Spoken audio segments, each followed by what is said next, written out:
Welcome back, YouTube. Today we are doing spleen, another one of our superfoods. So I haven't done liver yet, which is probably the most nutritious of all the organs or of all the meats.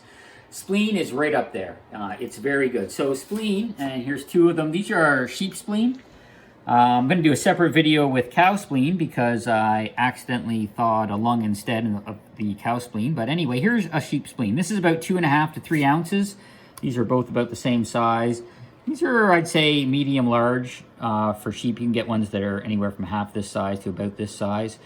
And a spleen has lots of good stuff. So every ounce of spleen has 23% of the RDA of vitamin C and 60%, yes, 60% of iron in 1 ounce that you need for the day. There is nothing that has more iron in it more than spleen. And part of the reason why that's true is because spleen is, as we see, just full of iron. This is the inside of the spleen. So I've already cut a hole in it so I could turn it inside out, right? So I've used a knife and I cut a nice hole in it. You turn it inside and you can just see how bloody it is and how red and rich with iron. And if you've watched my other videos, you know that I don't like to cook things with vitamin C very much. I try to eat them as raw as possible. I cannot eat this raw. The iron is just too strong. And many people will find that. So one thing that's kind of nice, and part of the reason I cut this open wasn't just to show you inside, but one thing that you can do is you can stuff it. So I'm going to stuff this with pork belly. So spleen is about 70% protein, well, 72, 28% fat. There's not a lot of fat in here. So if you want to add a little extra fat, I'm stuffing it with some pre-cooked pork belly, so that this will add to the flavor of the spleen, and this actually will be delicious. Now I've stuffed these with cheese and broccoli. You can stuff them with anything you like, and I made the hole a little bit bigger than I normally do. I normally keep it a bit smaller so that it stays in there a bit better. But all right, so here's one of the spleens, and this is probably the one I'm going to have today. This will be the better tasting of the two because I've stuffed it with pork fat. Now this other one here is completely closed. And so what I'm going to do is I'm going to bake both of these. I'm going to bake them, I'm going to bake the one that has the pork belly in it probably for maybe 10 minutes, maybe 15, maybe even 20. I'm going to take a look at it. They're really hard to tell with these because they have so much blood in them. They cook really slow. But somewhere between 10 and 20 minutes. I'll probably pop it out and look at it once or twice to make sure.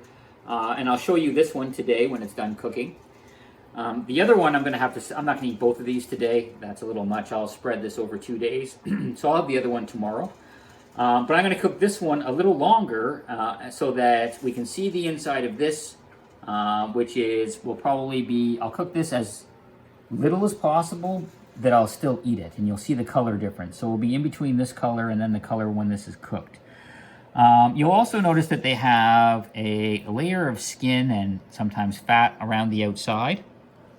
It's very thin with a sheep spleen, and so I just eat it now. When I first started, I used to cut it off, and you can cut it off on the cow spleen a lot easier. So when we do cow spleen, we'll see that. All right, so I'm going to let you go for now.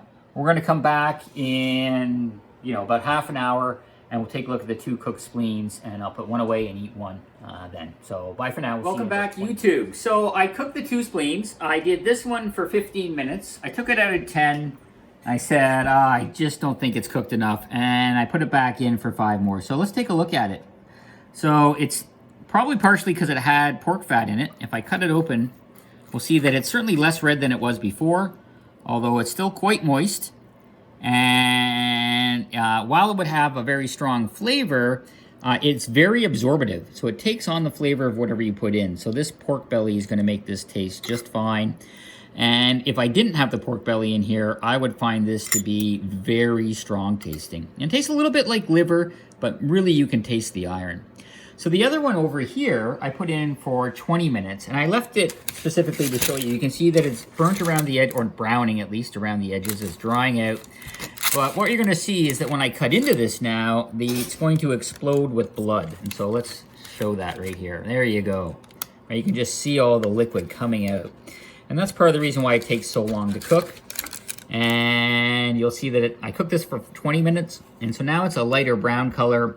And if you go even more, it can turn into a darker brown color. Now, if you cook it like this and you didn't stuff it, and you find it too strong, of course, what you can do is you can refry this in something that you like butter. Now, I don't bother. I just eat it like this. This is fine for me now, although I find it just too strong until after I've got it cooked to at least kind of that color or better. So I'm going to save that one for tomorrow. I'm going to eat this one, and maybe I'll just show you one bite here. But absolutely, because it's not cooked nearly as much, I'm going to add in that fat with it to really help the flavor out. And it does. It tastes so much better with that fat in it. The other thing is that it's quite chewy when it's not cooked as much, and it's a lot easier to chew when it's cooked. So,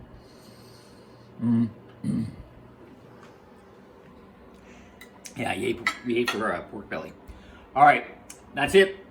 Sheep spleen, pretty easy. I'm gonna put down below some of the nutrients and vitamins in it, and otherwise it's really iron and vitamin C, top two. Bye for now.